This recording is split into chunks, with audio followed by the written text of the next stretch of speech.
অনেকদিন পর তোমার কণ্ঠ শুনলাম, ভালো লাগলো। তুমি এখনো আগের মতোই কিপটে রয়ে গেলা। এই একটুখানি ভয়েস কেন পাঠাইছ? বাহ, কথার সেই ভঙ্গিমা এখনো চেঞ্জ হয়নি। আগে যেমনটা বলতা বরাবর ঠিক তেমনটাই বলো।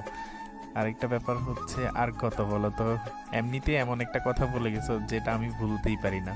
বলেছিলা, তুমি ভুলে গেছো কিনা জানি না, তুমি বলেছিলা মির কখনো অভিযোগ করতে দিব না যে তুমি আমাকে কম ভালোবেসেছো। যদি ভালোবাসা ফুরিয়ে যায় আবার নতুন করে নিজেকে উপস্থাপন করব, তারপরও কখনো বলতে পারবো না যে তুমি আমাকে কম ভালোবেসেছো। সেই পুরনো কথার মতো আজও বলতেছ তুমি, সুব্রতা। তা আমি এখনো বলতেছি, তুমি কখনো বলতে পারবে না আমি তোমাকে কম ভালোবাসছি।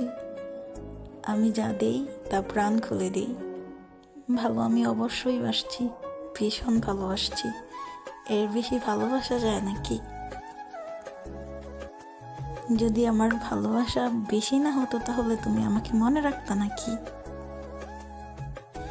দেখো, ভার্চুয়াল লাইফে আসার পরে তোমার লাইফে কত শত নারী রমণী মহিলা আসছে, সবাইকে কি তুমি মনে রাখছো?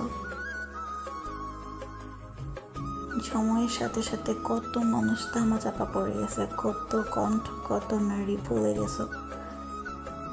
এই তো প্রায় 1 বছরের কাছাকাছি হয়ে গেল আমাদের ভালো করে কথা হয় না। বলছো, দেখো আমার কথার ভঙ্গিমা মনে আছে, আমার কণ্ঠ মনে আছে, সব মনে আছে। ইভেন তুমি আমাকে রিকোয়েস্ট পাঠাইছো, আমি 1 সেকেন্ডে চিনে ফেলছি।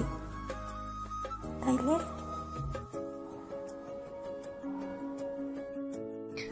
হ্যাঁ, এটা একদম ঠিক বলেছ।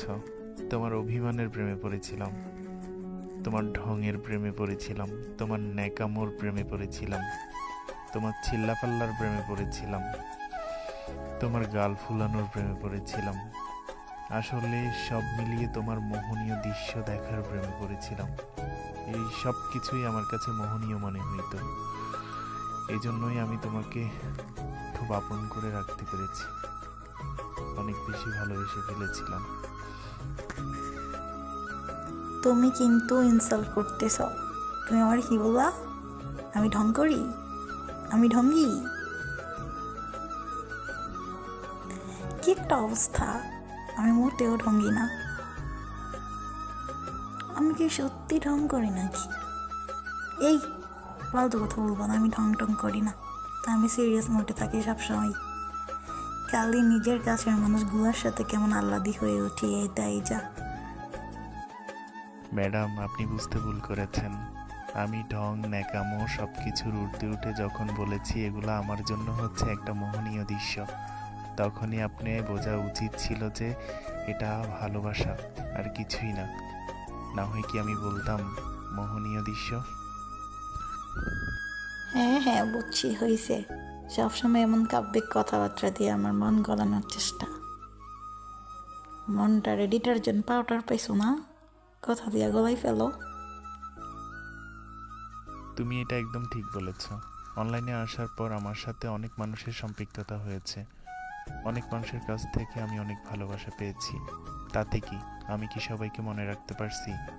যারা আমার মনের ভেতরে একদম দাগ কেটে ফেলছে, আমার মনের ভেতরে যারা একদম দাগ কেটে ফেলছে, শুধু আমি তাদেরকেই মনে রেখেছি।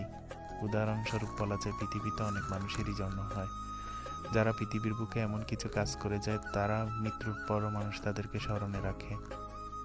আর যারা পৃথিবীর জন্য এমন কোনো কিছু করে যায় না স্মরণীয়, তাদেরকে মানুষ খুব বেশি দিন মনে রাখতে পারে না। তো সেক্ষেত্রে আমার জীবনেও তুমি তাই আমার মনের ভেতরে দাগ কেটে ফেলেছ।